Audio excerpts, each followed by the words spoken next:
Hello everybody and thank you for joining me.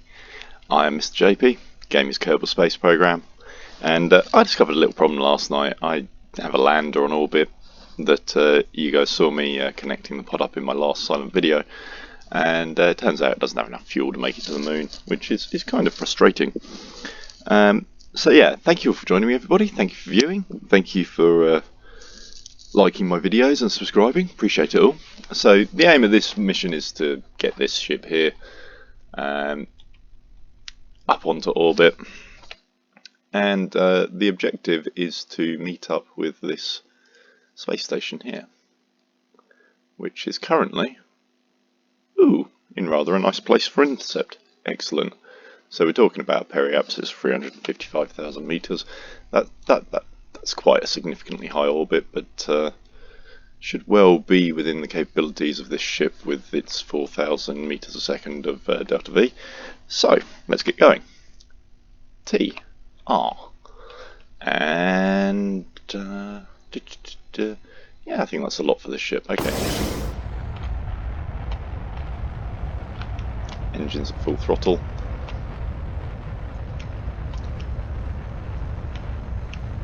Let's lean. I want to get over at 45 as soon as possible for this rocket, because this rocket's going to go some. It's really going to accelerate. By memory anyway. Like, I don't even think I actually need to be using the main engines off the pad, but let's see what happens here. Yeah. Climbing, offset on the aerodynamics. Okay, so yeah. If you're a flat earther, you probably don't want to play this game.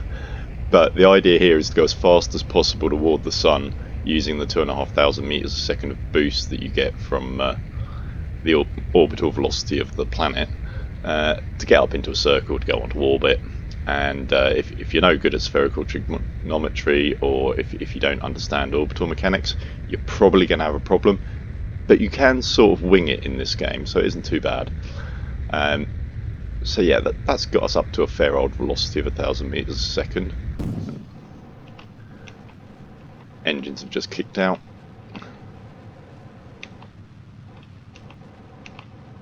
And we'll just shut that down there for the moment.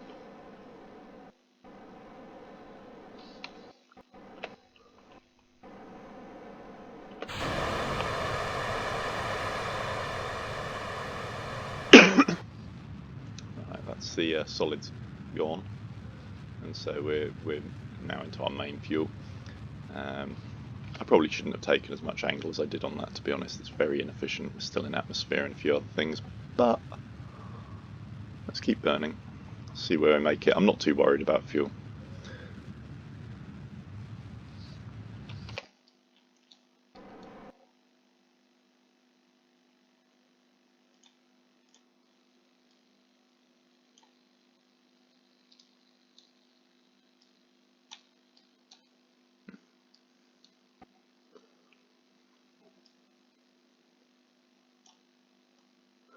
Am I ahead or behind that?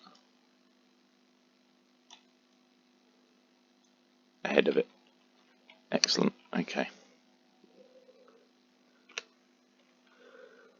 So, oh my word, I have just realised that this ship has no automatic guidance system. It actually requires a pilot, which is just shows how old this design actually is. It's 1 minute 19, so that's 30. It's burn at about 40 seconds.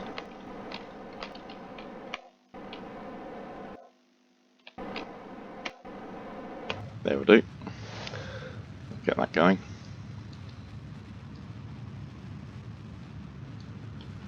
And this is actually a pretty hardy little pod in the fact that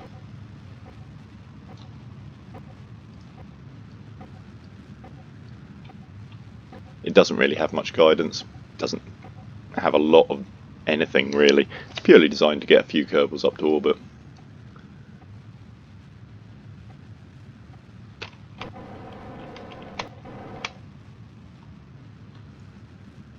So yeah, apparently I saw a news report this morning Elon Musk and Jeff Bezos are so keen to get to Mars because we're doomed.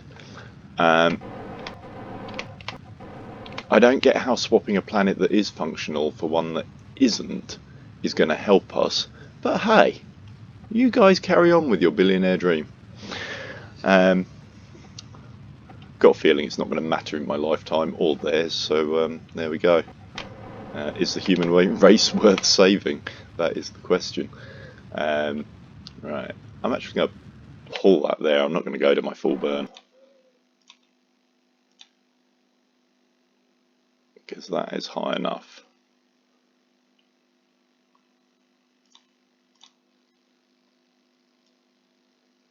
Bit of an ascending node problem, and that just means that my orbit is slightly out of line with the station's orbit, so I should sort that out. Turn off the RCS. It's only a small burn, which is good. 0.7 of a second, and then we'll get on to the orbital intercept. This time I'll actually explain what I'm doing, unlike the last video.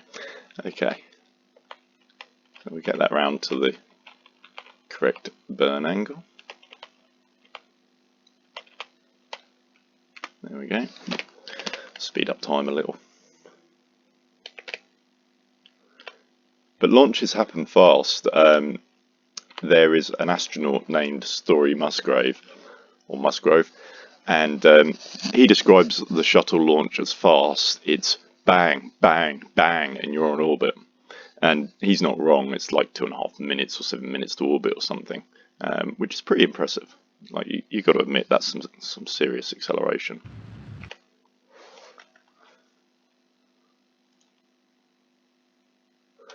And that gives me the correct sort of Alright, so that gets the two circular orbits sort of in line with each other. So now if we just accelerate up, there's the target's position at intersect 1, and that's the intersect. So realistically we either need to catch up or do this at a different time. Try it there. And so there's a certain amount of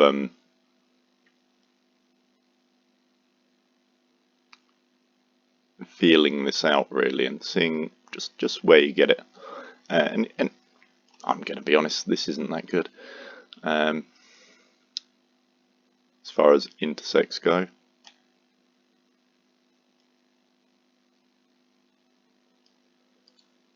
Okay, let's try it on the next orbit and the next orbit. Ooh, that's better. So 2 orbits time will get me an intersect somewhere over there. That is nice. That's minimal fuel. Excellent. So, I mean, there's 2 ways of doing this. You can burn like crazy and use a lot of fuel, or you can just wait.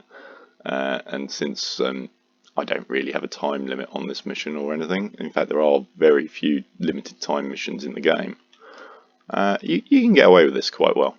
So, let's just have a look and see how close that intercept actually is.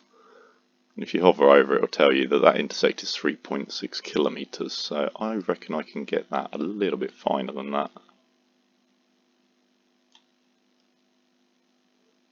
It's nice when you get them down under a kilometre, because if you do your burns correctly, you just stop within a couple 100 metres of the ship that you want to dock with on the same orbit, and then it's just a matter of flying over to it, which makes it easy. 2 kilometres. Yeah, you know what, that'll do me. So, let's get this ship round and into position. This game takes a little while to play. I mean, we've already been filming 10 minutes and we're on orbit. We're just starting our next intersect. Not sure if it can be done faster, but I do know that space planes, they're a little bit slower. The launch is longer. Re-entry can take up to half an hour, because once you're in atmosphere you can't speed up time beyond a certain point. So it's down to calculations per second on the aerodynamics, I believe. I should really play some Kerbal Space Program 2 for a comparison, but we got 1 hour and 8 minutes to get rid of here, so we'll just loop round. If you want faster intersects, you need to go a bit higher, and then you can speed up time a bit faster, and that reduces the amount of time that the game takes. So yeah, you need to get above 120,000 meters. So I could have done a burn to get me up that high, but with my fuel at sort of about 40%, maybe 30%,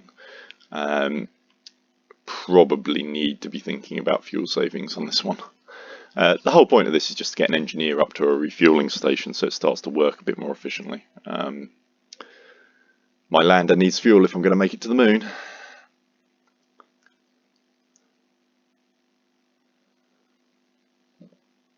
So once this guy's on, I'm probably going to skip a load of time, try and get my what is it? Space telescope, that's the one.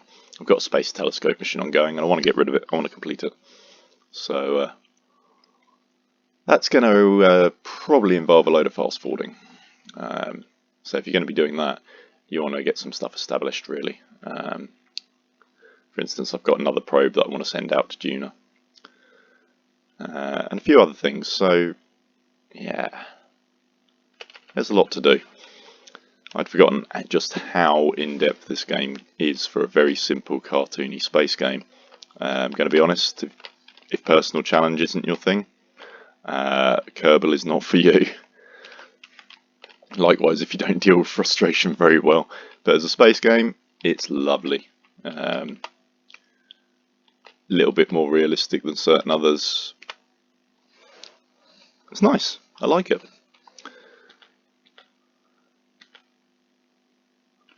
I've always been a bit of a space nerd, even though I have my suspicions about certain elements of space. We're all aware of the Apollo conspiracy and stuff, but I don't think the conspiracy's in whether or not we landed on the moon. I think the conspiracy is more in the fact that America sheltered Nazi sympathisers and dedicated Nazis after the war. But hey.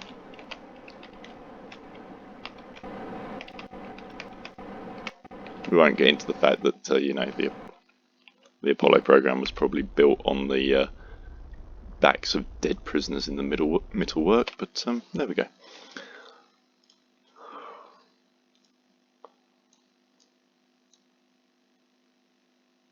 Now that's not bad, intersect, 2 kilometers, I can handle that. So we go up to the intersect, you put your node just before it is ideal, and expand your orbit till it's the same as the one for the object you're intercepting really. This applies to asteroid intercept missions and a few different things. You'll see there it splits, and that split is a good thing. That split means you are crossing the orbit twice effectively. So yeah, and that means that there intersector 1.6, there's an intersector 2.1. So we are pretty close orbital wise to just bend it in a little that way. There we go. 3.6, 4.3. It probably needs to come up a little.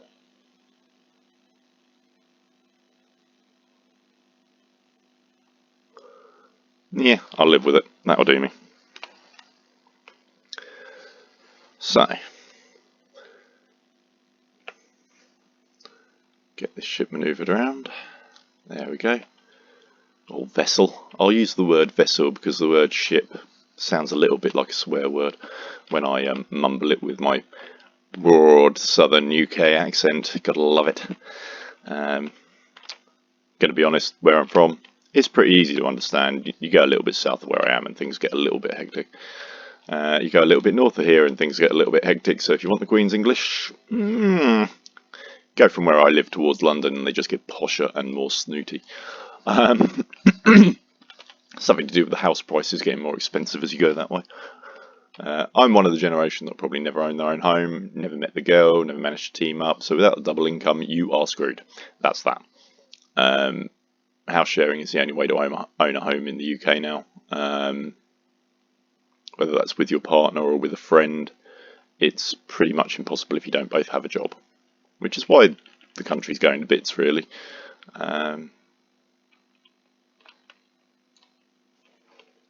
Right, this intercept is going horribly wrong, so we'll make this burn early.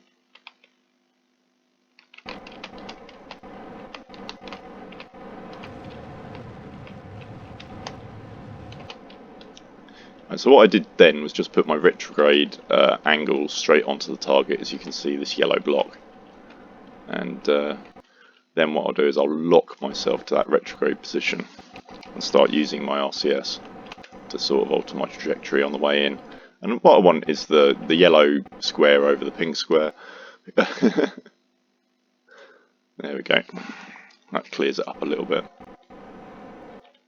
Just remember, when you're going backwards, all your controls are reversed.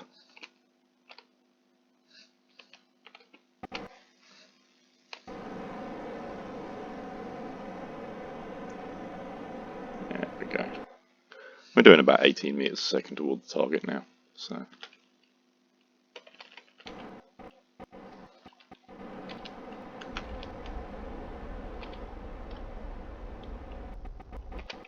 Get it down to under 10, makes the maths a bit easier.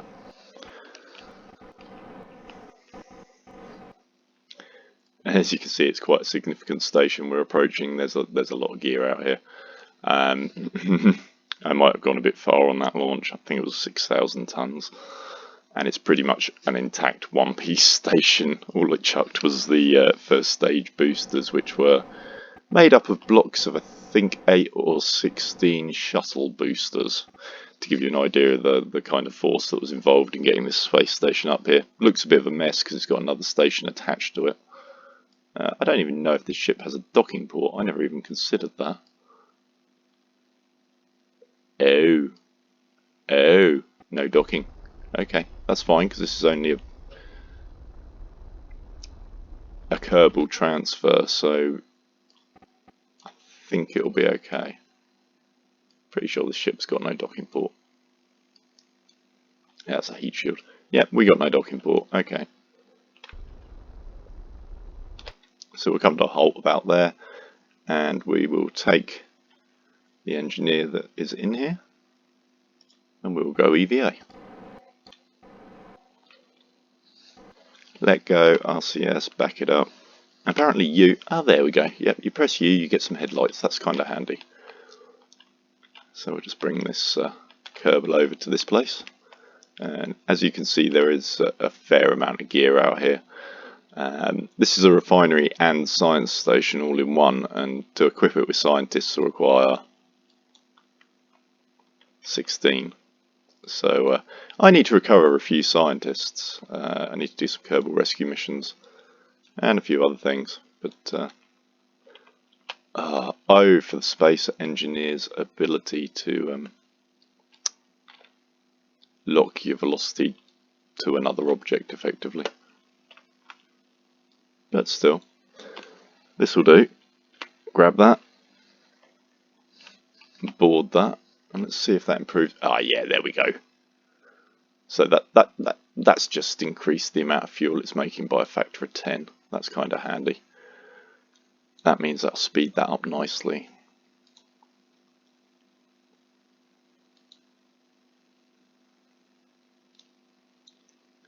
So yeah. Should have some fuel soon. As you can see, this is another one of my pod landing systems. This one's equipped with the ore carrying pack. It was designed to leave the ore carrying pack actually docked to this station, but decided not to. So yeah, switch ship, go back to this thing, and turn off the RCS to save some fuel, turn off the target, since we don't need a target anymore. And Dan Top here is going home, I think. Gonna have to go home. Lock that in on the retrograde, go to the map.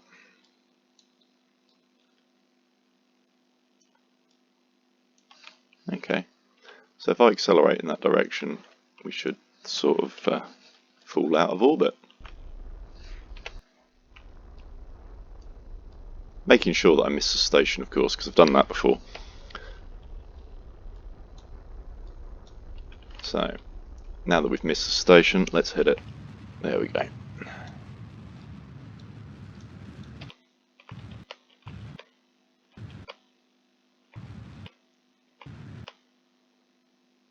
that's nice, 78. 70,000 is, I think, the top of the atmosphere, so yeah, you want to be coming down if you can. Because the lower you go, the slower you go, the less aerodynamic heating you're going to suffer. But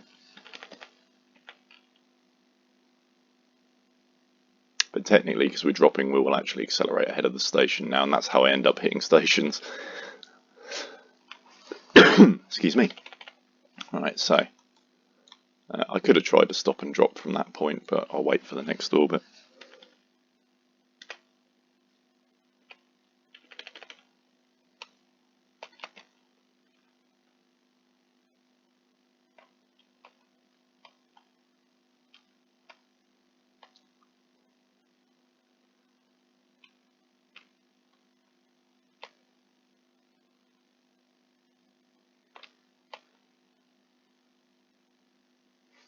Oh, I see what's going on here. I haven't actually entered any value for that.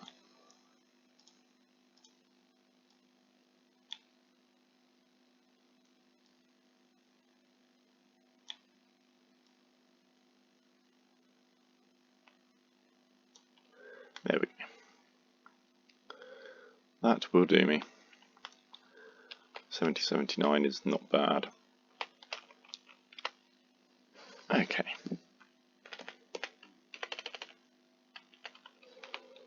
RCS is engaged. So yeah, funny thing about Kerbal, it has missions to do and that kind of thing, but realistically it kind of is about challenging yourself.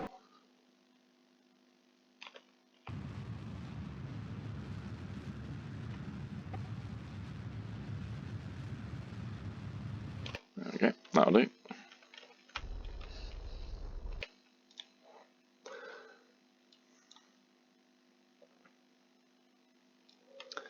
And so yeah, on the next lap we really want to just essentially stop, because I just want to fall onto Kerbin. Don't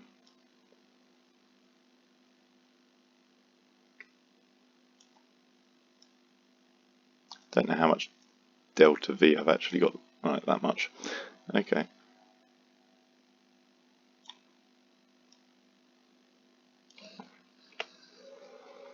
And does that mean I will have anything left in this pod when it starts to re-enter? Good question. I don't think this pod's even got engines. No, it doesn't. Okay, this will be a bit fun. So this engine is all I've got. And it's got 1,182 in it. So I'm going to use about 600 to 700 on that burn. There are mathematical calculations for doing this, but I just do it by eye. I eyeball it most of the time. It's more fun that way.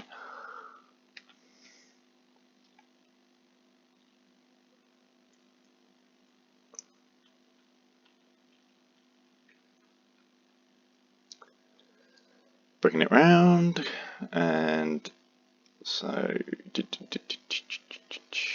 probably going to have to move that as far as intersects go.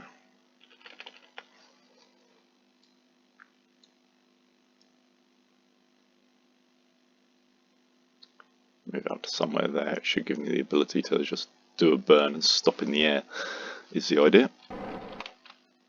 And turn off the RCS.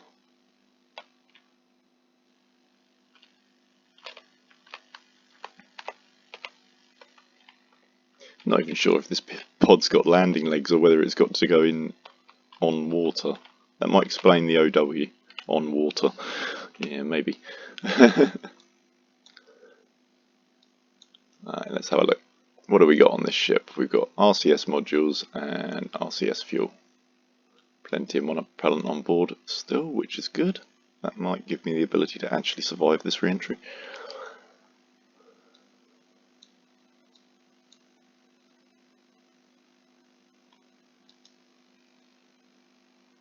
Does not appear to have any landing legs. Okay.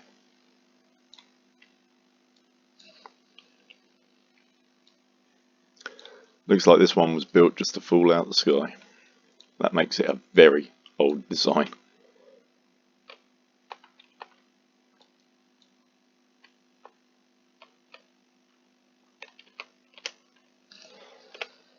And it probably means it wasn't designed to fly in atmosphere as well without its heat shield, so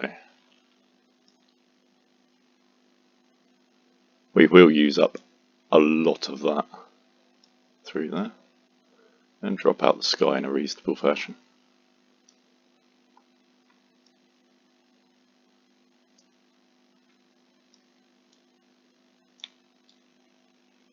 Now on a space plane you can stick the end of that all the way over here, because by the time you arrive Kerbal will have rotated, or Kerbin will have rotated, and Kerbal Spaceport will be actually under you. There's some rough guide methods and a few other things, but yeah, as I say, I just eyeball it, I really do.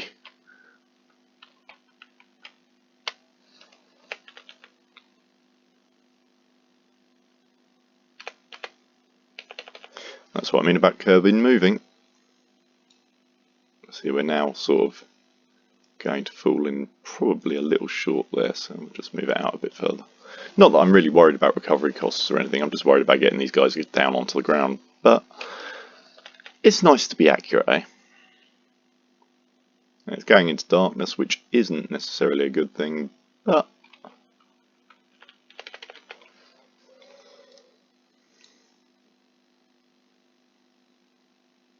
gonna go with that.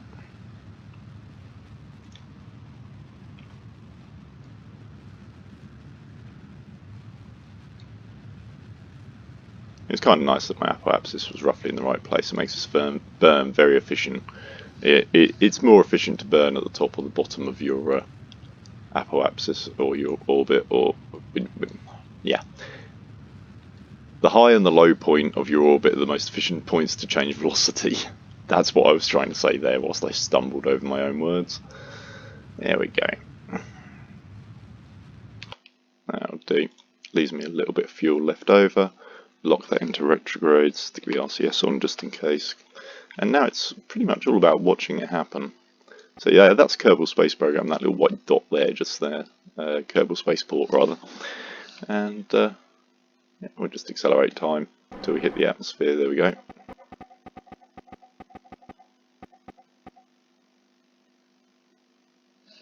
Check over the map and see. Yeah, it's not bad.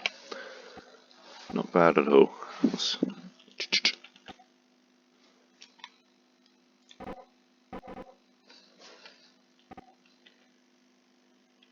pick up the pace a little.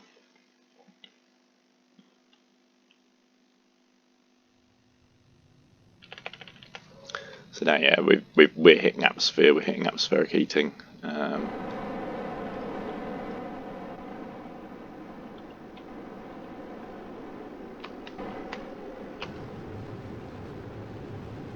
Burn off the rest of the fuel.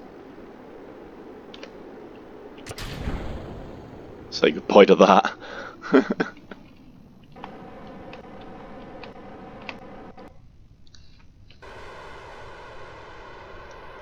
As you can see, we're slowing down significantly due to the heat shield and a few other bits and bobs, so way too high for parachutes, but it looks like we're going to make a nice landing. This isn't bad. This isn't bad at all. Definitely don't have any landing gear. Never mind. That wasn't a bad guess on hitting Kerbal's spaceport at all. I like it.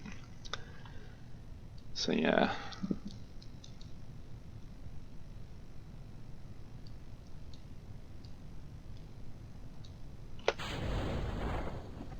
Throw out a drogue now. That'll slow me down a bit.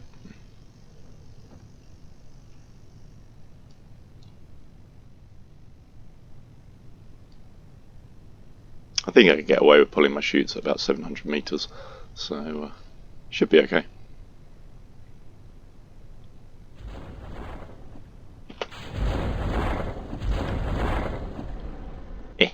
Nice. 200 meters to go on the slow chutes, that's good. Real good. Speed up time. Drop it right down.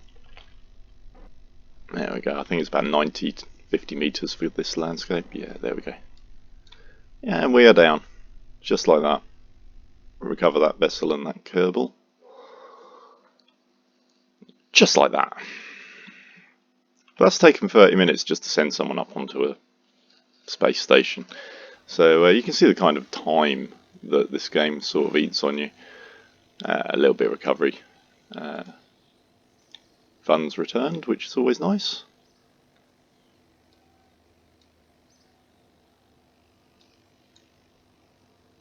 Just check out what they did. These are the missions. I'm looking for rescuing Kerbals from orbit, ideally.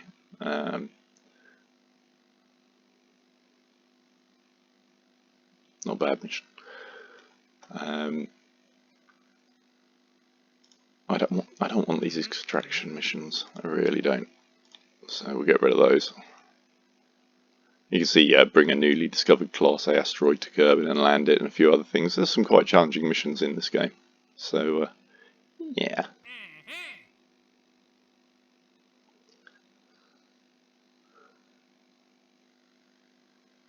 Oh, that's a horrible mission. Okay. I'll leave that for the moment. So, yeah.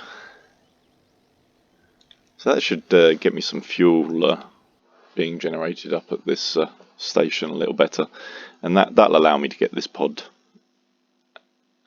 that's on orbit at low altitude here up to the station and get a bit of refuel on. So just see how it's doing now on the recovery of fuel stuffs. I need to remember how much Delta V it takes to do the moon landing. I think you need about 2,500 ideally when you leave Kerbin to make it down safely onto the moon. So yeah, this is the structure of the space station. This is the lander on the left here. And just check through some ore tanks. So yeah, they're being used quite a lot quicker now. Fuel's coming up, so that's good.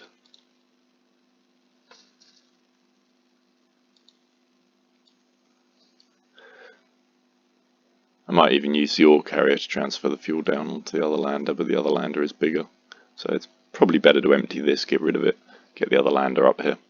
But yeah, that's good. Mission accomplished.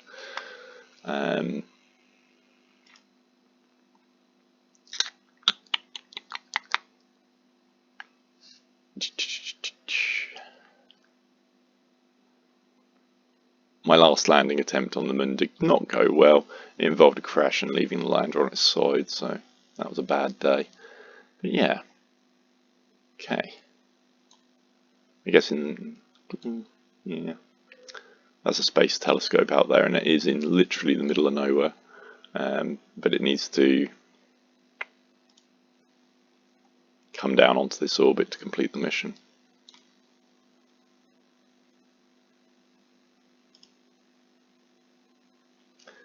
So yeah,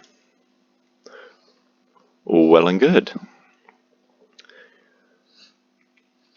I don't think transferring crew by spacewalk is a NASA standard, but there we go. So thank you all for joining me. Thank you for watching, liking, subscribing and all those other things. If you haven't yet, please subscribe. It'll help me out. Yeah, before we go, I'll do that on another video. Okay. So yeah, thank you all for joining me, everybody. Hope you enjoyed that little bit of Kerbal, and I'll see you soon. Bye for now.